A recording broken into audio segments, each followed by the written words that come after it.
Boker Tov. Just back with a group of students retracing the trail of Rav Kook on one of his many adventures.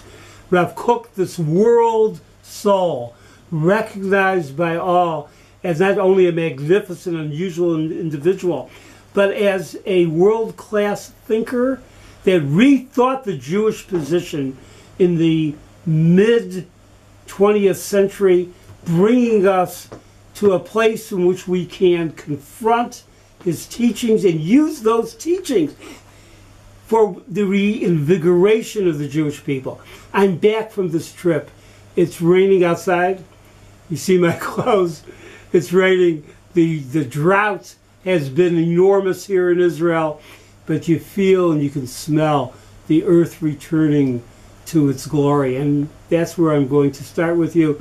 A short Rav Kook teaching and an invitation. Rav Kook, well, it always starts with the Torah.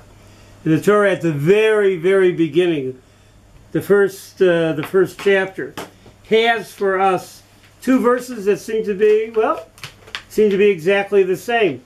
God makes a command to the earth. Vayomer Elohim, Tadshei ha'aretz desha, Esav mazriya zera, Eitz pri yoseh pri limido.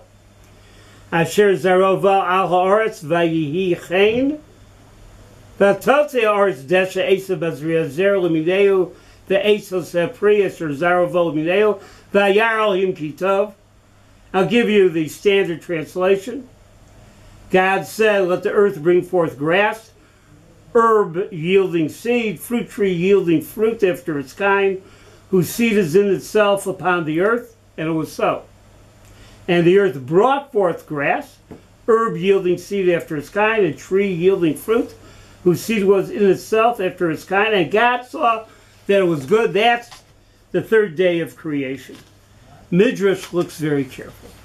The Midrash says, the subsequent story with Adam, the Eve, the serpent, we see that there's some just punishments, but there's a surprise punishment there that doesn't make sense, but it relates to these verses. It was taught and read by Nathan's name. This is from Genesis Rabbah, a classic rabbinic text.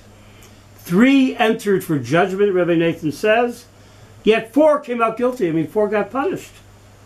And they were Adam. Well, we know about Adam and Eve. Adam listened to Eve, and the serpent. Serpent listened to nobody else. They entered for judgment. But the earth was punished along with them. As it says in Genesis 3, cursed is the ground because of you.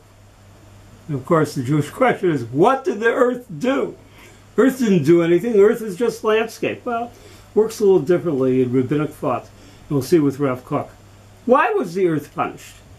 Rabbi Yehuda ben Rav Shalom said, because it disobeyed God's command. Well, we saw it obeyed God's command in those verses. Midrash says, look closer. Lean in. For the Holy and blessed be He said, let the earth sprout vegetation, fruit trees, eitz pri. Just as the fruit, that's the quotation from the verse, and then the Midrash says, just as the fruit is eaten, so too the tree should be edible. But the earth did not do so. The earth brought forth vegetation, seed-bearing plants, and trees bearing fruit. Eitz yoseh pri, a tree bearing fruit, as opposed to eitz pri, a fruit tree. This is very minor, but for the rabbis, nothing is minor. The real proper translation, God says, it would be that God commands, let there be fruity trees bearing fruit. And what happened is the trees were not fruity. What does that mean? Haprig nachal laws of the hu laws lachain elav atzeretz desh esav mazriyazer haprig nachal bein eitz nachal. The desire in God's command was that every part of the tree should be edible. That they should be fruity trees, something like some child's sugary concoction. Not only could you eat from the wonderful mango, my fruit of choice, but you could eat from its branch, from its trunk, from its roots. Every part of it would have that mango-y taste. But this is what happens in creation. In creation, there's kind of a curse in which not everything can be eaten. Only the fruit can be eaten. Rav Kook takes this to a whole other level. In his Orot HaTshuvah, and I'll just read a little piece of it. In chapter 7, buried towards the end, he discusses this midrash. I'll give a translation. At the inception of creation, it was intended that trees have the same taste as the fruit. They should be fruity trees. And he says, what does this mean to us? All the supportive actions to sustain any general worthwhile spiritual goal should by right be experienced in the soul with the same feelings of elation and delight as the goal itself is experienced when we envision it. But earthly existence, instability of life, weariness of the spirit when confined in its corporeal framework, brings it about that only the fruition at the final step, if we're lucky, and that's my words, I'm adding to Rav Kook, if we're lucky, which embodies the primary ideal, is experienced in its pleasure and splendor. Let me tell you what I think Rav Kook has in mind. Rav Kook says, in our spiritual experiences, in our building our lives, in our work a day, we're happy if at the end we have that taste of the mango. We have that incredible infusion of fruit after all that we have done. But the work up to that moment is hard. It's hard on the corporeal framework, meaning our body. It's work even in the spiritual. It was work this morning climbing those muddy trenches to get over the fence. It's hard work. At the end, you feel terrific. The messianic vision is that there'll be a time in which the entire work, everything will be experienced. Was Rav Kook talking about personal life? You betcha. Was Rav Kook talking about family life, in which the moments of fruition, nachas, are hopefully frequent but are not constant? For sure. Was he talking about the rebirth of the land of Israel, of the Jewish people?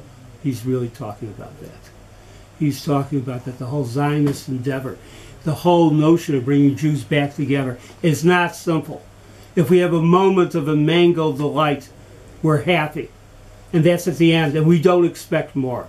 But we yearn for more. We yearn for more. Rav Kook in this section says there will come a time that this will happen.